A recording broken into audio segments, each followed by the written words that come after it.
नमस्कार, स्वागत है आपका न्यूज़ पीआर में। मैं एक बार फिर से नवीन सर के पास आ गई हूँ क्योंकि बच्चों के जो फ़ेवरेट हैं नवीन सर जब ये कुछ पढ़ाना स्टार्ट करते हैं तो बच्चे काफ़ी ध्यान से केंद्रित करके नवीन सर को देखते हैं और सुनते हैं।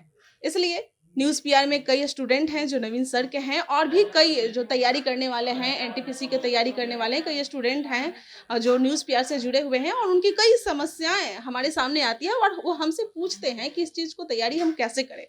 चलिए तो आज अब एनटीपीसी सीबीटी 2 का एग्ज़ाम जो आने वाला है, वो किस तरह से हो सकता है? कब आएगा? क्या होगा? इन सारी जानकारी हम नवीन सर से जानते हैं। सर आपका न्यूज़ पीआर में स्वागत है। धन्यवाद। और सबसे पहले तो जितने भी आपके दर्शक देख रहे हैं अभी, उनको मैं दिल से धन्यवाद देना चाहता हूं और ये कहना चाहता हूं कि चूँकि एनटीपीसी सीबीटी 1 का रिवाइज़ रिज़ल्ट दे दिया गया है, जी। तो स्टूडेंट अभी पूरी तरीके से डिवोशन के साथ में तैयारी में लग गए हैं। और इस रिज़ल्ट के लिए बहुत ही ज़्यादा स्ट्रगल बच्चे किए थे और इसका अच्छा परिणाम भी रहा कि जिन बच्चों का रिज़ल्ट नहीं हो पाया था, तो उनकी भी रिवाइज़ होने के बाद संभावनाएँ रिज़ल्ट हुआ, बहुत दायरे में आए। और जिनका 1 लेवल 2 लेवल में आया था उस समय रिज़ल्ट, उनका लेवल बढ़ा और तीसरे लेवल में भी आ गया, किसी का 4 लेवल में भी आ गया। तो कहीं न कहीं और जिस तरीके से कट ऑफ डाउन हुआ, तो बहुत ज़्यादा कट ऑफ डाउन हुआ, तो इस दायरे में मैक्सिमम बच्चे आए। तो इसमें 2 तरह की बातें हैं। तो बहुत सारे बच्चे जिनका पहले रिज़ल्ट था, उनके मन में एक डाउट सा हुआ कि अब हमारे लिए कॉम्पिटिशन थोड़ा-सा ज़्यादा हमारा बढ़ गया। तो ऐसा नहीं सोचना है। आपका जो तैयारी का लेवल है, तैयारी का जो स्तर है, अगर आप डिज़र्व करते हैं तो आपका रिज़ल्ट होगा ही होगा। और बाकी जो बच्चे बाद में इन किए हैं, उनको भी अधिक से अधिक मेहनत करना पड़ेगा, क्योंकि ये अभी तक एक ट्रेलर था। फ़िल्म अभी बाकी है। फ़िल्म फ़िल्म, बाकी है। हाँ, बिल्कुल। क्योंकि फाइनली 35,000 समथिंग स्टूडेंट को ही लेना है, जबकि अभी 7,05,000 रिज़ल्ट अभी दिया गया है यूनिक कैंडिडेट का। अब सवाल उठता है, जैसे आप पहला सवाल अपना पूछे कि एनटीपीसी सीबीटी 2 का एग्ज़ाम कब तक हो सकता है? तो ये मैक्सिमम बच्चों का भी सवाल रहता है और लगभग बच्चों को ये पता भी है कि जिस तरीके से रेलवे अपना नोटिफ़िकेशन जारी की थी, तो उसमें स्पष्टतया बताया गया था कि पहले हम लेवल 6 का एग्ज़ाम लेंगे और लेवल 6 का एग्ज़ाम मई में हम स्टार्ट करेंगे और उसके कुछ एक दिन करके बाकी लेवल का भी हम एग्ज़ाम लेंगे। तो इसकी शुरुआत मई से हो जाना है और जल्द ही इसकी आधिकारिक सूचना भी रेलवे के द्वारा जारी की जाएगी। और बच्चों को तो अपना तैयारी में लगा हुआ रहना ही चाहिए, लेकिन इसके अलावे भी कई सारे प्रश्न बच्चों के मन में हैं, दिमाग में हैं, जिनको लेकर के बच्चे सशंकित रहते हैं। तो हम चाहते हैं कि उन सब बातों को, छोटी-छोटी बातों का चर्चा हम करें, जिससे कि उन बच्चों को लाभ सर हो पाए। पोस्ट ऑफ प्रेफ़रेंस के बारे में हाँ। भी बच्चे काफ़ी जानने की कोशिश करते हैं कि आखिर ये है क्या? थोड़ा उसके बारे में आप बताइए? एक्चुअली में सबसे ज़्यादा डाउट अभी होता है कि जिस समय 2019 में ये वैकेंसी आई थी, जी। 3 साल लगभग हो चुका है। तो उस समय शुरू में ही पोस्ट ऑफ प्रेफ़रेंस भरवा लिया गया था। तो जो मेडिकल स्टैंडर्ड बच्चों का था, तो उसके अकॉर्डिंग उस समय बच्चे पोस्ट ऑफ प्रेफ़रेंस भरे थे। लेकिन इस 3 साल के दरमियान बहुत सारे बच्चों में शारीरिक रूप से बदलाव भी हुआ और मेडिकल स्टैंडर्ड वेरी भी किया, चेंज भी हुआ है। तो अब उन बच्चों को डाउट बढ़ गया है कि मेडिकल स्टैंडर्ड हमारा जो बदलाव हो गया है, जो बदल गया है, तो अब जाकर के अगर हमारा पहला प्रेफ़रेंस नहीं मिलेगा, तो क्या दूसरे पोस्ट के लिए हमारी संभावनाएँ बढ़ सकती सर है? किस तरह के मेडिकल ऑफ ये हाँ, नहीं, हम बता रहे हैं इसके बारे में। इसके लेकर के हमको असिस्टेंट सेक्रेटरी पटना से भी बातें हुई है जी। 2 दिन जस्ट पहले। तो इनमें कुछ बच्चों का सवाल था कि लेवल 6 में स्टेशन मास्टर को अगर सर हम पहला प्रेफ़रेंस दिए हैं, अगर हमारा मेडिकल फुलफ़िल नहीं हम कर पाते हैं, अगर अन्य पोस्ट में भी जो बच्चे जैसे गार्ड को प्रेफ़रेंस में ऊपर रखे हैं, उसमें A2 मेडिकल लिया जाएगा। तो अगर मेडिकल स्टैंडर्ड को अगर हम फुलफ़िल नहीं कर पाते हैं, तो क्या हमको दूसरा पोस्ट मिलेगा? तो ये सभी बच्चों को गौर से सुनना चाहिए कि अगर पोस्ट ऑफ प्रेफ़रेंस का मतलब ही होता है कि 1 से लेके लास्ट प्रेफ़रेंस तक आपका विचार किया जाएगा। अगर फर्स्ट प्रेफ़रेंस आप जो भी दिए हैं, मान लीजिए कि स्टेशन मास्टर अगर आप पहला प्रेफ़रेंस में दिए हैं, अगर उसका मेडिकल स्टैंडर्ड A2 माँग रहा है, तो वैसी परिस्थिति में अगर आपका A2 मेडिकल स्टैंडर्ड को अगर आप फुलफ़िल नहीं कर पा रहे हैं, तो निस्संदेह आप मानिए कि इससे घबराने की बिल्कुल भी ज़रूरत नहीं है। इसके बाद वाला जो आप प्रेफ़रेंस दिए होंगे, अगर उसके मेडिकल स्टैंडर्ड को आप फुलफ़िल करते हैं, अगर उससे ऊपर मार्क्स जितना कट ऑफ उसका जाता है, ऊपर मार्क्स आता है, तो निस्संदेह आपको वो पोस्ट भी मिलेगा। नहीं तो उसके बाद वाले पोस्ट पे विचार होगा। कुल 13 तरह का पोस्ट उसमें दिया हुआ है।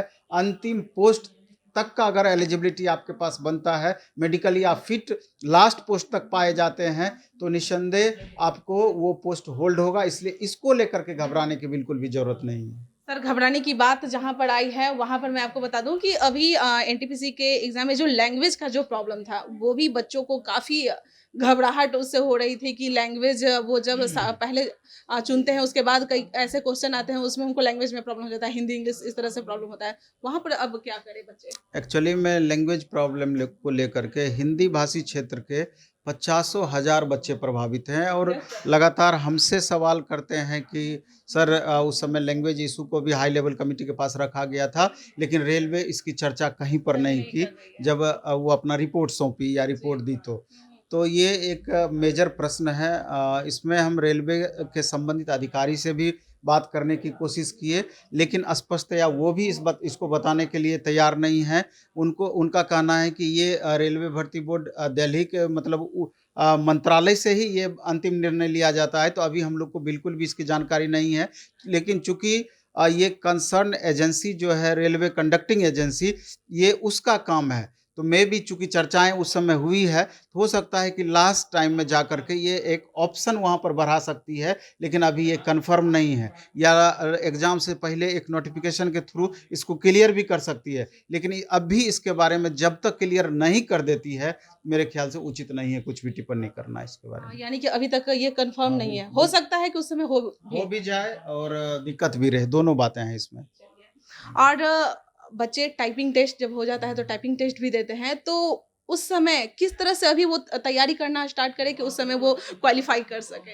एक्चुअली में ये सभी बच्चों के लिए ज़रूरी है कि जैसे कुल मिलाकर रेलवे एनटीपीसी ग्रेजुएट लेवल और अंडर ग्रेजुएट लेवल मिला करके पाँचों लेवल मिला करके कुल 13 में से 6 पोस्ट टाइपिंग वाला है, जिसमें 3 पोस्ट लेवल 2 का है और बाकी लेवल 5 में बाकी 3 पोस्ट है। तो स्टूडेंट को इसमें टाइपिंग के लिए थोड़ा-सा भी कन्फ्यूज़ नहीं रहना है। पहले तो ये समझना चाहिए कि टाइपिंग के लिए कितने बच्चों को बुलाया जाएगा। तो जितनी टाइपिंग वाले पोस्ट में नंबर ऑफ वैकेंसीज़ है, उसके 8 गुना बच्चों को टाइपिंग के लिए बुलाया जाएगा, 8 गुना बच्चों को।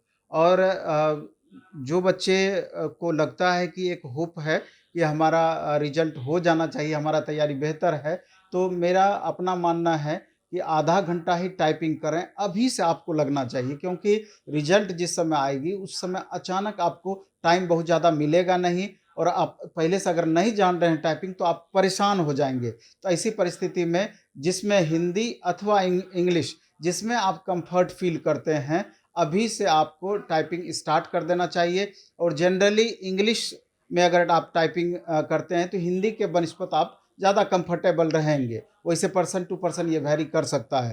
तो अभी से आधा घंटा कीजिए और जब आपका एग्ज़ाम सीबीटी 2 का दे देंगे, उसके बाद दोनों टाइम में 1-1 घंटा आप पकड़ लीजिएगा, तब भी आपका मेंटेन हो जाएगा। लेकिन इसको लेकर के आप चूँकि 6 पोस्ट 13 में से सिर्फ़ टाइपिंग वाला है, तो आपको सीरियस होना पड़ेगा इसका इसको स्पीड लेकर। कितना माँग रहा है सर? स्पीड तो इसमें फिक्स है कि इंग्लिश टाइपिंग के लिए 10 मिनट में 300 वर्ड चाहिए।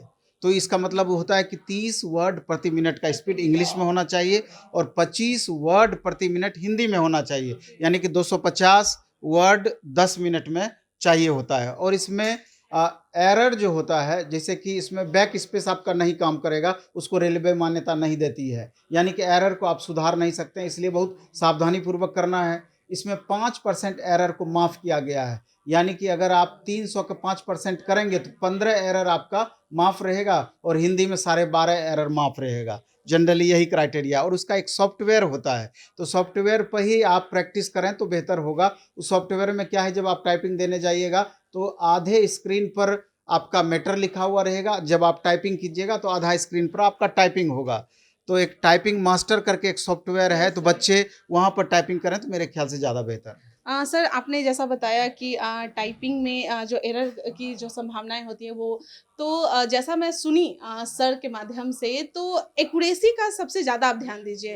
अभी जो स्टार्टिंग कर रहे हैं तो उसमें भले ही थोड़ा स्पीड कम रखें लेकिन एक्यूरेसी का ध्यान दीजिए।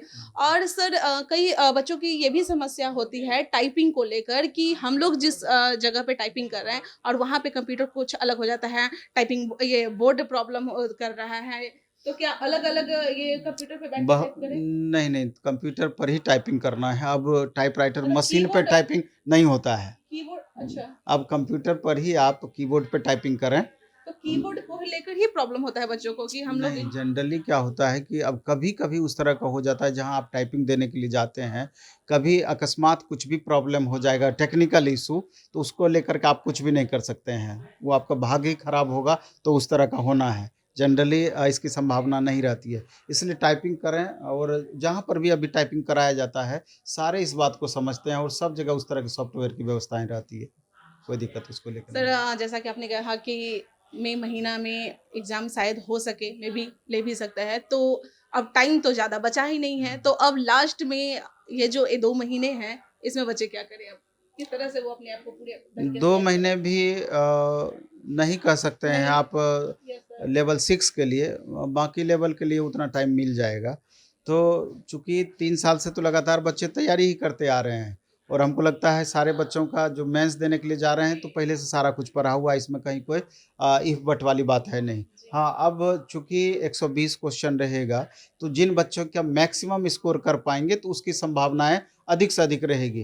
क्योंकि 1,17,00,000 में से 35,000 बच्चे चुने जाने हैं वहाँ पर। तो आप समझ सकते हैं कंपटीशन का लेवल क्या रहना है। इसलिए जो जिनको भी एनटीपीसी सीबीटी 1 का एग्ज़ाम देना है, सभी बच्चों से मेरा ये रहेगा कि कम से कम 10-12 घंटे का आप रूटीन बनाएँ या जितना मैक्सिमम आप रूटीन मेंटेन कर पाएँ डे बाय डे का, उसको फ़ॉलो करने का प्रयास करें और कोशिश करें कि एक सेट आप डेली फुल सिलेबस का 120 क्वेश्चन का बनाएँ और उसमें भी अगर संभव हो तो जहाँ पर टेस्ट देने के लिए मैक्सिमम बच्चे पहुँचते हैं 1000-2000 बच्चे बहुत जगह टेस्ट चलता है, प्लेटफ़ॉर्म में भी चलता है, दूसरे जगह भी चलता है। तो इससे क्या होगा कि तुलनात्मक रूप से खुद आप जज कर आप पाएँगे जज कि कर आपका सकेंगे। परफ़ॉर्मेंस का लेवल दूसरे बच्चों के रिस्पेक्ट में क्या है। जी। जब इतना ही 2000 बच्चों के बीच हमारा बहुत अच्छा परफ़ॉर्मेंस नहीं रहेगा, तो 7 लाख बच्चों के बीच हमारा क्या होना है, ये सब आप खुद खुद ही समझ समझ सकते सकते हैं, हैं। बिल्कुल ही।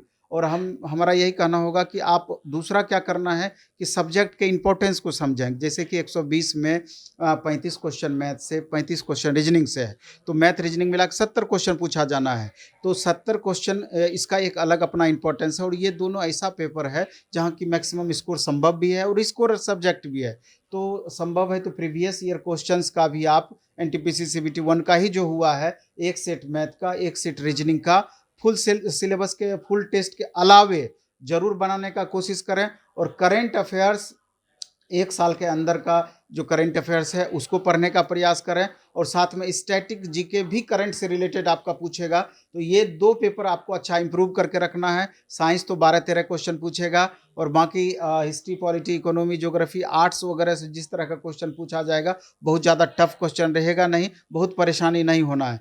लेकिन सेलेक्टिव आपको करंट हम बताएँ, मैथ बताएँ, रीज़निंग बताएँ, स्टैटिक बताएँ, तो इन सारे पेपर पर बच्चों को अच्छे से ध्यान देना पड़ेगा, जिससे कि 120 में 100 प्लस हम कर पाएँ। 100 से जितना कम रहेगा, उतना ही कन्फ्यूजन बच्चों का बढ़ा हुआ रहेगा और 100 से जितना ऊपर रहेगा, उतना ही वो बेहतर स्थिति में खुद को महसूस करेंगे। चलिए, बहुत-बहुत धन्यवाद आपका सर। तो आपने सुना नवीन सर बहुत ही अच्छे ढंग से आप लोगों को गाइड कर रहे हैं, वो बता रहे हैं कि अब टाइम कम बचा है, बहाने मत बनाइए और सबसे पहले तो फ़ोन में जो अलार्म लगाते हैं, आप जागते रहो का अलार्म लगाइए और सुबह भी टाइम मत देखिए कि 3 बज रहा है या 4 बज रहा है, उठ जाइए पढ़ने के लिए क्योंकि लक्ष्य जो आपने जो लक्ष्य का निशाना बनाया है, बस उस निशाने को पार कीजिए। चलिए तब तक बने रहें न्यूज़ पीआर के साथ जैसे ही हाँ, एक और बात अगर कोई भी प्रॉब्लम आपको हो रही है, कुछ और क्वेश्चन अगर नवीन सर से अगर आपको पूछना है, तो हमारे कमेंट बॉक्स में आप कमेंट कर सकते हैं, जो भी पूछना है, आप उसमें बोल सकते हैं। चलिए तब तक के लिए धन्यवाद।